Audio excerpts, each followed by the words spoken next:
अब हम शुरू करते हैं हमारा फोर्थ यूनिट, जिसका फर्स्ट टॉपिक है methods of performance appraisal. Performance appraisal के बारे में हमें पता है कि परफॉर्मेंस अप्रेजल एक वर्क और वर्क प्लेस के अंदर एम्प्लॉय किस तरीके से वर्क कर रहे हो उसकी परफॉर्मेंस की बेसिस पे उसको through out a period of time आप अप्रेजल देते हो। तो यहाँ हम इसके मेथड्स के बारे में पढ़ रहे हैं। यहाँ हमारे पास 5 मेथड्स दिए हुए हैं। फर्स्ट है critical incident technique. Critical incident technique क्या होता है? इसमें हम गिवन सिनेरियोज में एम्प्लॉय की सिग्निफिकेंट बिहेवियर का एक रिकॉर्ड बना के रखते हैं। उनके पास कोई ऑर्गेनाइजेशन सिचुएशन आ गई, कुछ चैलेंज वो फेस कर रहे हैं, so how they are reacting, उसको हम रिकॉर्ड करके रखते हैं अपने डेटाबेसेस में, और उस रिकॉर्ड के बेसिस पे हम उनको अप्रेजल देते हैं। सेकेंड है graphic rating scale. Graphic rating scale में, जैसा उसका नाम सजेस्ट कर रहा है, ग्राफिक रेटिंग स्केल, यानी कि हम एम्प्लॉयज़ को एक रेटिंग स्केल के ऊपर जो ग्राफिकली दिख रहा है उसमें आप उसके ट्रेड्स को, एम्प्लॉय के ट्रेड्स को रेट करते हो। थर्ड है हमारा 360 डिग्री फीडबैक। 360 डिग्री फीडबैक के नाम से ही समझ में आ रहा है कि आप उसका मल्टीपल सोर्सेज से, मतलब हर तरह से आप उसको चेक करते हो। तो 360 डिग्री फीडबैक में आप उसका मल्टीपल सोर्सेज से फीडबैक कलेक्ट करते हो और उसके बेसिस पर उसका परफॉर्मेंस अप्रेजल करते हो। फोर्थ हमारा है मैनेजमेंट बाय ऑब्जेक्टिव्स, MBO। तो मैनेजमेंट बाय ऑब्जेक्टिव में क्या होता है? आप उसको गोल देते हो, कोई उसका गोल सेट करते हो, और वो कितनी एफिशिएंटली या इफेक्टिवली उस गोल को अचीव कर रहे हैं उसके बेसिस से आप उसको परफॉर्मेंस अप्रेजल देते हो। फिफ्थ है बिहेवियरली एंकर्ड रेटिंग स्केल्स या बार्स।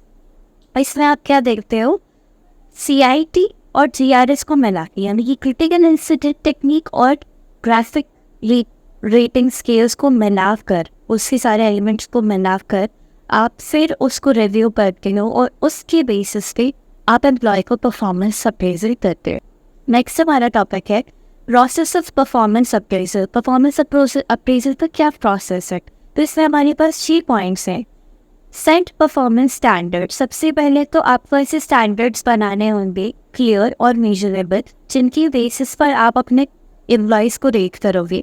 सेकंड है कम्युनिकेट एक्सपेक्टेशंस, यानी कि आपने जो भी स्टैंडर्ड सेट करे, जो क्राइटेरिया सेट करा, उसको क्लियरली अपने एम्प्लॉयज़ के साथ में कम्युनिकेट करो, उसका इन्फॉर्मेशन उनको दो। थर्ड है मेजर एक्चुअल परफॉर्मेंस। वंस आपने आपके स्टैंडर्ड्स बना लिए, क्राइटेरिया बना लिया और उसको अपने एम्प्लॉयज़ को बता दिए थे हमारे आपसे ये एक्सपेक्टेशंस हैं, उसके बाद में आप मेजर करो कि वो एक्चुअली आपकी एडवाइस कितना ज़्यादा परफॉर्म कर रहे हैं। फोर्थ स्टेप में compare with standard.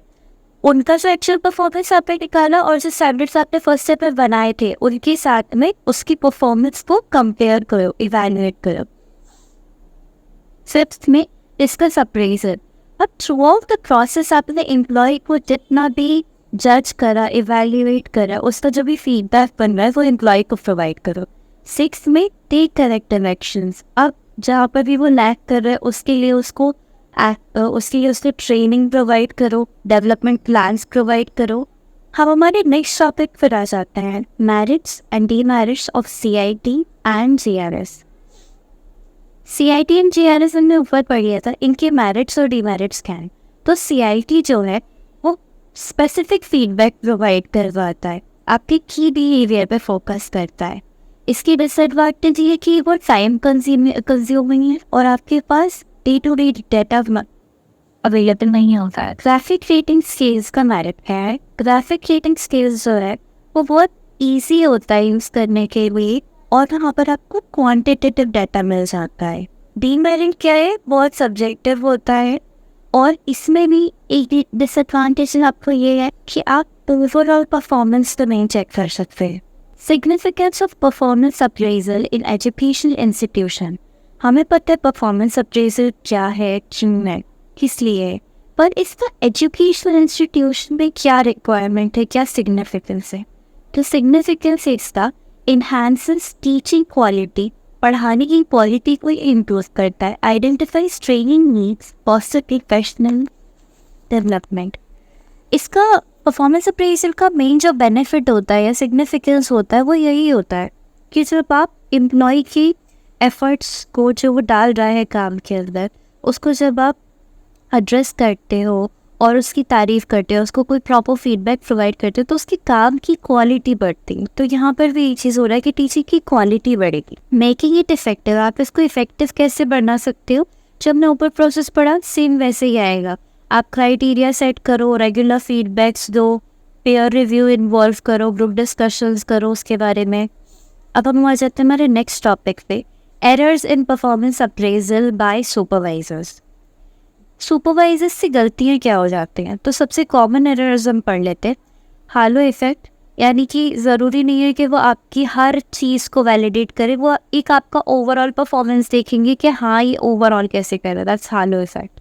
Leniency and severity bias, आप किसी मतलब बीइंग अ सुपरवाइजर आप किसी को बहुत ज़्यादा लीनियंटली ट्रीट कर रहे हो तो उसका बायस आ सकता है। Central tendency, recency effect. Recency effect is the कि अभी अभी एम्प्लॉयज़ को पता चला था उनका तो अप्रेजल होने वाला है, तो वो अभी अभी आपसे अच्छे से बात करने लग गए, ये रीसेंसी इफेक्ट हो जाएगा। पर्सनल बायस का मतलब यू लाइक सर्टन समबडी, आप अपने एम्प्लॉयज़ में जो भी लोग हैं उनमें से किसी एक इंसान को ज़्यादा पसंद करते हो, या that certain somebody is your family member, तो आप उससे बायस हो जाते हो, उसको ज़्यादा अच्छा अप्रेजल देते हो। और सेंट्रल टेंडेंसी का मतलब है कि आपने उसका एवरेज निकाला हुआ और उसके बेस पे आप उसको अप्रेजल दे रहे हो। ये कॉमन एरर्स होते हैं। अब हम आ जाते हैं नेक्स्ट टॉपिक पे, जो कि है टेक्निक्स ऑफ परफॉर्मेंस अप्रेजल। तो परफॉर्मेंस अप्रेजल की टेक्निक्स हम पहले पढ़ चुके हैं, CIT, GRS, 360 degree feedback, MBO और बार्क्स, ऊपर पढ़ लिया था हमने। पोटेंशियल अप्रेजल, इसकी डेफिनेशन क्या है? इवैल्यूएट्स एन एम्प्लॉयज फ्यूचर कैपेबिलिटी। आप पोटेंशियल का मतलब आप देख रहे हो कि वो कितना काम कर सकता है, क्या पोटेंट है उसका, कितना काबिल है वो। तो पोटेंशियल अप्रेजल का मतलब आप उसकी फ्यूचर कैपेबिलिटीज़ के अकॉर्डिंग उसको इवैल्यूएट कर रहे हो। कैरेक्टरिस्टिक्स क्या है? फ्यूचर परफॉर्मेंस के ऊपर ज़्यादा फोकस करता है। हाई पोटेंशियल एम्प्लॉयज़ को आइडेंटिफाई करना होता है इसमें आपको, और आप इसमें एम्प्लॉयज़ का करियर डेवलपमेंट को सपोर्ट करते हो। जॉब एवेल्यूशन हमारा नेक्स्ट टॉपिक है। तो जॉब एवेल्यूशन होता क्या है? Systematic process to determine the value of a job. एक सिस्टमैटिक प्रोसेस है जिसमें आप किसी जॉब की वैल्यू को पता लगाते हो, उसमें क्या है क्या नहीं, व्हाट्स वर्दी what's not worthy. Factors determining job worth, आपको जॉब वर्थ कैसे पता लगती है, क्या फैक्टर्स है उसके? तो एम्प्लॉय का skill, effort, responsibilities, working conditions, ये 4 चीज़ें हैं जो कि डिटरमाइन करते हैं किसी भी जॉब के वर्थ को। मेथड्स क्या क्या होते हैं इसके? रैंकिंग मेथड, जिसमें आप जॉब्स को रैंक करते हो, ranks job based on their relative importance, उनका कितना इम्पोर्टेंस है उस बेसिस पे आप उनको रैंक कर देते हो।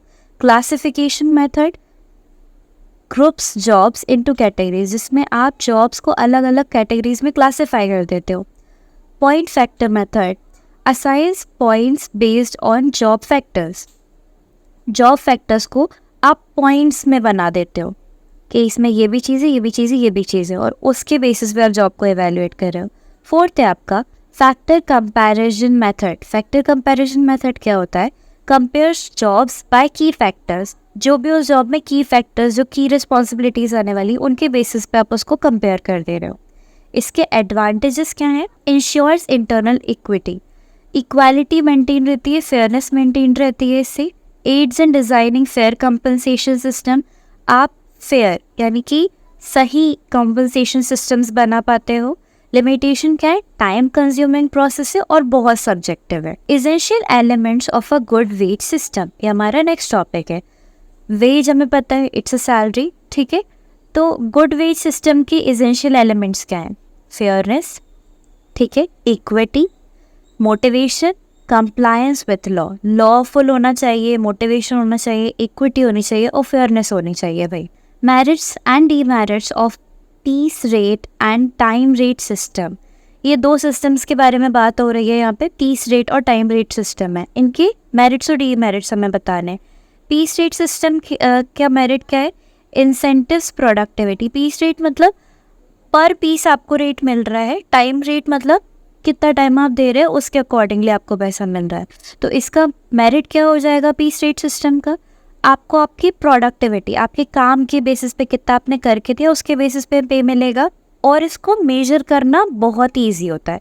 डीमेरिट क्या है? क्वालिटी सफ़र हो जाएगी। मुझे बोला गया 10 रोटियां बना के देनी है और पर रोटी मुझे इतने रुपए मिलेंगे, तो मैं ज़्यादा रोटियां बनाऊंगी पर उसकी क्वालिटी में रोल कर दूंगी। तो यहाँ जब क्वालिटेटिव चीज़ आती है ना, उसमें क्वांटिटी सफ़र करती ही करती है। अगर किसी इंसान को बोला जाए कि उसको वो जितना प्रोडक्शन करके देगा उसके बेसिस पे उसको पे मिलेगा, तो वो ज़्यादा काम करेगा जल्दी जल्दी और उसकी वजह से उसकी क्वालिटी सफ़र करेगी। तो ये पहला डीमेरिट है, not suitable for all jobs. आप सारे जॉब्स में ये सिस्टम इम्प्लीमेंट नहीं कर सकते हो। टाइम रेट सिस्टम में क्या होता है, मेरिट्स इंश्योर स्टडी इनकम। एक स्टडी इनकम आपके पास बनी रहती है कि भाई अगर मैं 8 घंटे काम करूँगी तो मुझे इतना पैसा मिलेगा। सिंपल टू एडमिनिस्टर, बहुत ईजीली आप इसको एडमिनिस्टर कर सकते हो। डीमेरिट्स क्या है, डजेंट इंसेंटिवाइज हाई परफॉर्मेंस। अगर आप ज़्यादा भी काम करके दे रहे हो उतने घंटे में तो ये उसको पे नहीं करता है।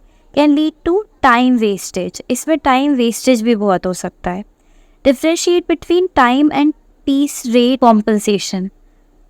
टाइम रेट हमने पढ़ लिया, based on working hours depend करता है इसका पे, और पीस रेट में यूनिट प्रोड्यूस पे बेस होता है। वेज पॉलिसी, वेज पॉलिसी क्या होती है, guidelines for setting and adjusting wages. वो गाइडलाइंस जिससे कि आप वेजेस को सेट करते हो और एडजस्ट करते हो। डिफ्रेंसिएशन क्या है, minimum wage, the lowest legal wage. ये हमें 3 चीज़ों में डिफ्रेंसिएशन करना है, minimum wage, fair wage and living wage. तो मिनिमम वेज का मतलब जो लोएस्ट लीगल वेज अवेलेबल है मार्केट में आप वो दे रहे हो। फेयर वेज मतलब वो जिस क्वालिटी और क्वांटिटी का काम करके दे रहा है आप उसको उतना वेज दे रहे हो। और लिविंग वेज मतलब आप सिर्फ उसको एक उसका स्टैंडर्ड ऑफ लिविंग मेंटेन हो पाए इतना दे रहे हो।